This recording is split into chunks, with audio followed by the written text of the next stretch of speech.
Hello and welcome back to GRWM. Today I'm just going to be talking through, I was basically listening to this podcast by some man. I don't really know who he is, what he does exactly, but it was just basically talking about 10 career principles that he learned or he wished he knew earlier, or things to take into consideration at your early stage of your career.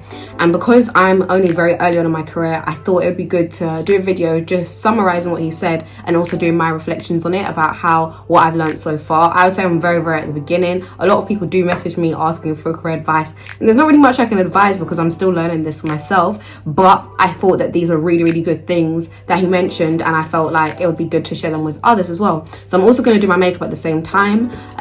Not that anyone asked for a makeup video, but yeah, okay, cool. So the first thing that he mentioned is to have a board of directors. So I'm sure a lot of people are familiar with having a mentor that they can go to for advice and stuff like that. And a lot of people have spoken to me about mentoring, but when I say, guys, I've never had a mentor before. Like I when I was working at Microsoft, I was connected with this company or organization who connected me with a mentor. So I do have a mentor now, but I've never understood how to foster a mentor relationship. I don't really know what that's about. I don't really know about that lifestyle. So it's like I've never actually had that. Like I have his number and I message him like when I was applying for a job, I asked him a quick question, but I don't know about this whole frequent check-in and stuff like that. And yeah, so I think they're definitely good for people. I've heard really good things about them, but I just never really knew how to get a mentor. So I've just kind of asked people as of when I've needed help, and they've been able to help me a lot of the time. So what this creating a board of directors thing is about when you ask people to be your mentor, it's often quite like it puts people off, because it's a very high commitment. Like, to ask someone to be your mentor, it sounds like a lot of commitment and a lot of time that a lot of people might not want to sign up to. But anyways, creating a board of directors is just simply about having different people that you can go to for different things, rather than restricting yourself down to having one person.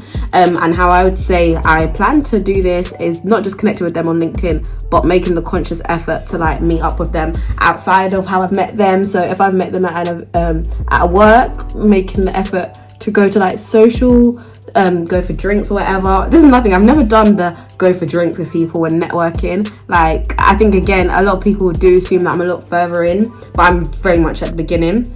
But yeah, it's making that effort to foster those relationships. Actually, I have done that once with my friend Tara, but that's because we genuinely just clicked very quickly. But yeah, building a board of directors is just about having different people you can turn to who can give different types of insight, rather than just having one mentor that may not be able to give you all the knowledge that you need.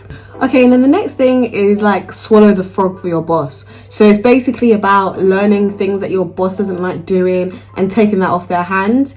And I hear it, I do. I know previously I've been very accustomed to like not taking on more things, not wanting to take on more things, because I get overwhelmed very easily. Like, you know, when jobs are like, do you work well under pressure? I'm gonna be like, no, because I don't. But it is something that I'm trying to work on. In terms of swallowing the frog for your boss, it's about learning things that they don't like doing and doing it for them, because it shows that you're very like impactful, you're helpful, you're not just there doing your day-to-day job, but also doing what he needs doing. And when you sort of able to get in their good books like that, like I've always been able to have very good relationships with all of my managers that I've ever had.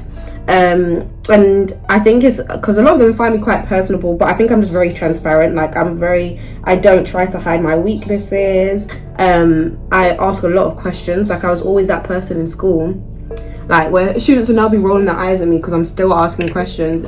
Yeah, I'm gonna do it because it's worked out great for me so far. Or I hope that I'm able to like be more receptive to taking on more things than I think that I can handle, because that's one thing my last manager said, is that like throw yourself into the deep end more and just learn. Like, I'm afraid of sinking because I know how I spiral out and I'm not the best at controlling it. Like, when I worked at Microsoft, I had Michael there with me, my friend Michael, who was in my last video. He was there with me to sort of calm me down and stuff like that. But it's like, I'm a big girl now, I need to learn how to do that myself. So that's always why I've been reluctant to taking on more than what I think I can handle, just to help manage that. But I feel like moving forward, if that's something you struggle with like me, it's just about doing it, just taking it on even if you don't think that you can. Okay, so the next thing he spoke about is building a decentralized growth group, or growth tribe, I think he called it. So this was basically the idea of having people around you that have different experiences, come from different lines of work and stuff like that. And this is one thing that I wish I did so much more at university. Like, I'm in my final year of uni now, and I didn't start actually talking to people that don't really look like me until my final year, and within the last sort of month of my final year. And it's like, if I had spoken to them a lot earlier, I've been in a lot better place, if I'm being real. And that's just for in the uni context. So I'm trying to learn to not dwell on the past. So moving forward, how I'll now try to apply that is in the workplace, talking to people from roles that I'm not particularly interested in, or careers that I haven't really considered. And it's like, even though we're all in the corporate setting, everyone has different experiences which are also influenced by their backgrounds and stuff like that. So it's just about being open and talking to people that don't look like you. I feel like a lot of the time it's easier to sit with people that you look like. It's easier, you might think it's easier to communicate with them, but there's so much more you can learn from people who have different experiences than you. And it's again just this theme, this idea about building relationships, sustaining relationships, just basically going for people that are not at the same level as you. They can be they can be further behind or further forward, but it's about consciously going out of your way to build the relationships with those people. But yeah, that's what that idea is about. Because what this does is able to expose you to different industries and different opportunities. So one of the things that I did, I didn't make a vlog of it on here, but I posted about it on Instagram, was when I went onto ITV. And how I actually got that opportunity was one of the people who worked there reached out to me. However, if I didn't make content about like finance and it was restricted to education or career, I would have never got that opportunity. So it's about diversifying what you know about, who you know that knows about different things, and how that is able to create different opportunities for you. Okay, so then the fourth thing, which really hits home for me, is learn how to sell. And I think this is so important. This doesn't necessarily mean learn how to sell products, but learn how to sell yourself as well. So for example, in all of my interviews, one of the things that I always talk about is that how originally I wanted to be a teacher. But then whilst at uni, I got a part-time job working in sales and retail. And the reason I did this was because not the reason I did this, but what I learned was that through doing this, I was able to combine the two things that I enjoy, which is teaching and selling. And I worked out that selling is just teaching in a persuasive way. So a lot of people think that, first of all, for all the people that I have that are interested in tech here, a lot of people think you need to get a computer science degree or a technical degree to be able to work in tech, which isn't true. I have no interest for ever learning about like how to do software engineering or stuff like that. It's just not something that I'm interested in. However, what I do think everyone should be able to do is sell. So when it comes to sell, even if it's not a product, it's about selling yourself. It's about learning how to manipulate the information that you do have and make it appropriate for the task at hand. So where I don't want to say only, I don't want to minimize my experience, but where my experience comes from selling at retail, and I was now applying for big tech companies, what I did was I was able to explain that, okay, a perfect example is what I've learned from it is that it's about being able to personalize the benefits to the customer. It's not about recalling all the things that a product can do, but it's about it's about how that applies to them, how that's going to benefit their lives. So that's why it's important to be personable and break down, because a lot of time customers don't want to speak to you. They're not in the best mood or whatever. But it's about breaking down that barrier, or because like sales is it's an industry that has like a lot of negative connotations a lot of the time. It's about breaking down that barrier, finding a common ground, or even just laughing at their jokes, even if they're not funny, you know. Like being able to do that, learning how to sell, is something that I think is important for anyone in any way, because if you can learn how to sell yourself, I think it can get you into doors that your experience may not be able to. Being able to talk about the things that you do or you plan to do in a way that sounds persuasive and convincing is something that will get you experience a lot of the time. with this as well, he spoke about how you sell every day without even realizing it. So again, when you're applying to sales jobs, it's about thinking about the experience that you've had, even if it's subconsciously. So for example, when you're trying to get everyone on board with an idea, you're actually selling the idea to them. So that's how cultural changes happen, or decisions are made. It's about being able to sell your idea. I'm not an expert in it. I have had experience doing it for a couple of years, but I do understand the importance of, being able to get people on board with an idea, get people on board with what you believe in. Okay, the next thing, which was actually my favorite lesson, was prioritizing experience over salary. And I think this is really important, and it's something that is very hard to do and hard to have the constraint to do, but you have to train yourself to look long term with anything. Okay, sorry, I couldn't do that at the same time. But anyways, so it was a decision that had to be made, but I knew that the experience that I was going to get with another offer, and the mentorship, the one-to-one development, and the long-term effect it would have on my development with choosing the other option was going to compound better than taking that short-term decision to go for the job with the higher salary. So basically what I'm saying, going for the lowest salary, but the experience that I'm able to get from the other job is something that's going to allow me to if I was to go for the higher salary job now, even though it may seem like it's a better decision, make more money now, I'm more prepared to play the longer game and make even more than that difference would have been if I chose that option now in the long term. So basically it's just the idea of thinking long term, thinking, okay, what do I gain from this experience? Does the salary actually accurately reflect the experience that I'm going to get, or am I going to get more experience with something of a lower salary? What will I be able to learn from it? Keeping track of what you're able to learn from things is really important, because it's now what's going to build your next CV. After every job, you want to build your CV. You need to be adding things to your CV that are going to be relevant to your next step in your career progression. So I knew that it was better to choose the option that was going to give me more experience, because that would compound differently in the long term. I know that for myself, I have so much development to do. I'm obviously always going to be developing, but just to reinforce, I'm so early on. I make so many mistakes in the workplace. I needed the support that I'd be able to get from another job than going for the higher salary one. So it was about being able to prioritize that. I think a lot of people are focused on having such a high salary, and everyone's in like a rat race to get to such a high salary.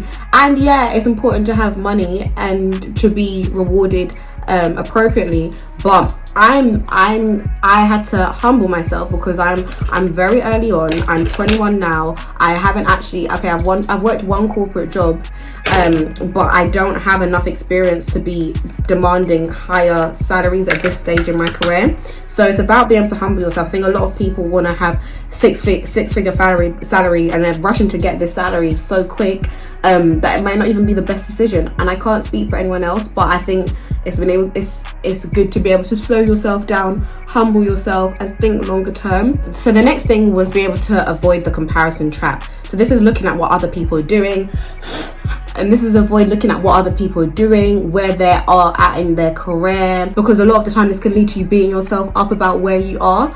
I don't know, my personal take on this is, I've always said, I remember when I was in year 3-4, because when I was in primary school we had half years, and a teacher said to me, it's okay to compare yourself as long as it's a comparison that's gonna make you better.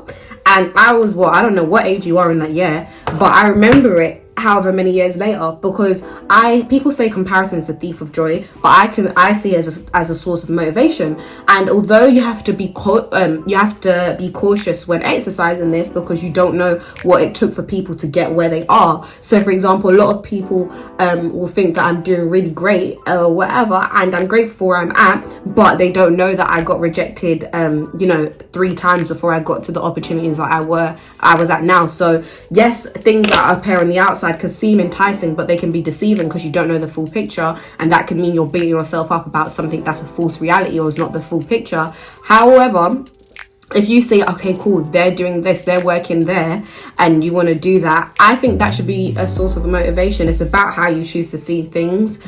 So that's how I've always chosen to go about looking at things is I personally see, if I am comparing myself, which I don't often do, because I just know what the journey I want to take with things, and I know the time it takes me to adapt to things. I know I'm not like anyone else, so that's helped me. Yeah, I can't remember where I was going with that, but I'm basically saying, for me, I've been quite good at not falling into comparison if it's going to have a negative effect, because I know that I'm slower to adapt to things than other people are. I'm slower to pick up things, I'm slower to learn things. I know my flaws, and I know how I need to develop. So for me, I've been okay with that. But if you find that you're comparing yourself to people, just remember to take into consideration that you don't know the full picture, and if you are prone to comparing yourself, see it as a source of motivation. Find a way that you can, better align yourself to what they're doing, so that you can achieve what they're doing. You might be able to do it better as well.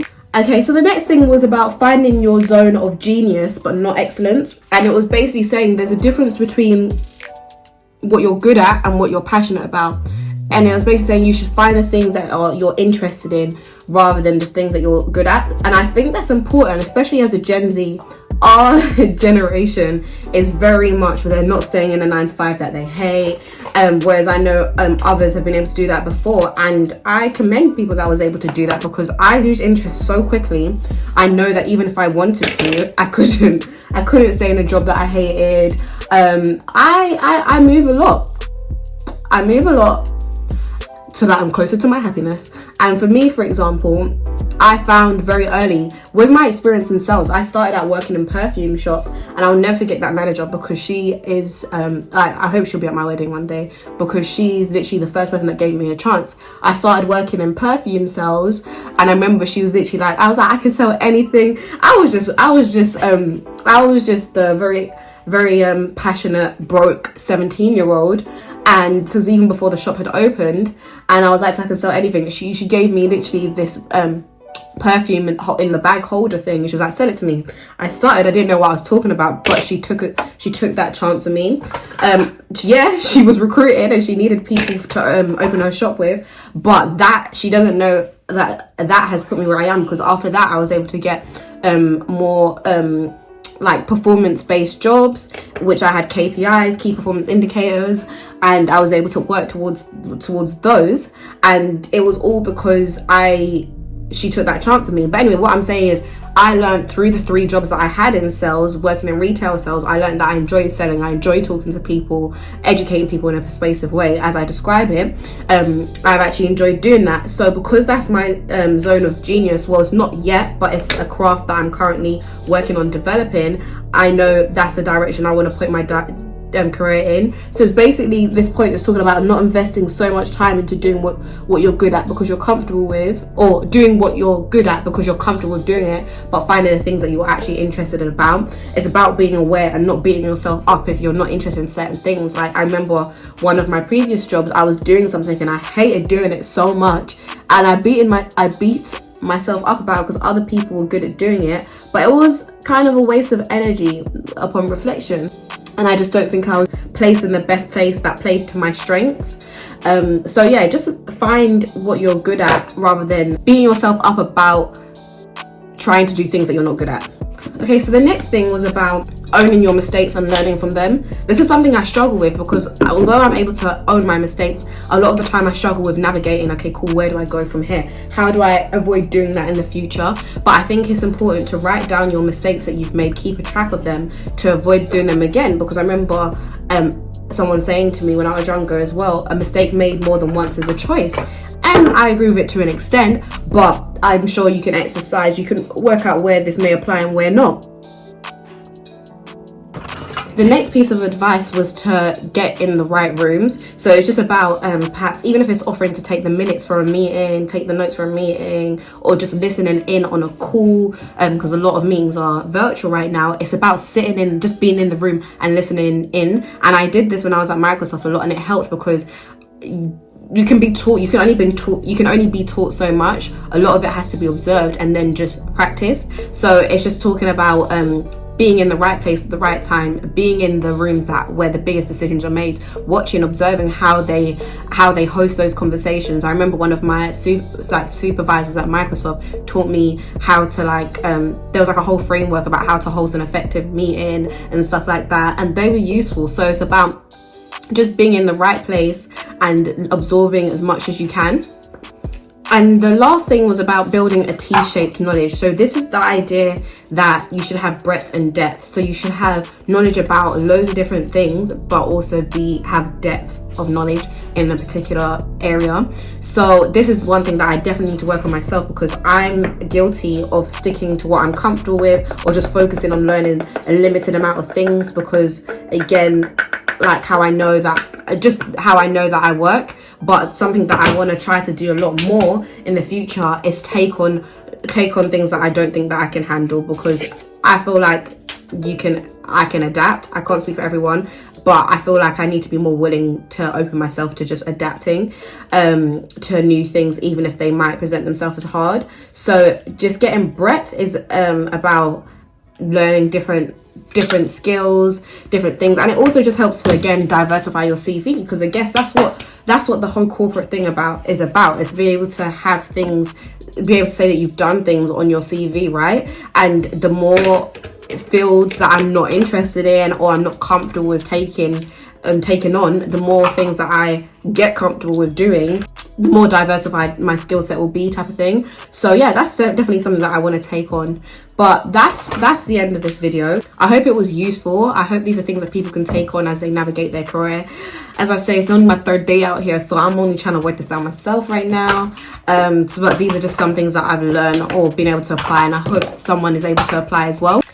If you've enjoyed this video, please do like, comment and subscribe, and also follow my Instagram as well, because I'm a lot more active on there sometimes than on YouTube. But I hope this has helped someone, and good luck with your careers and stuff, guys. Okay, see ya.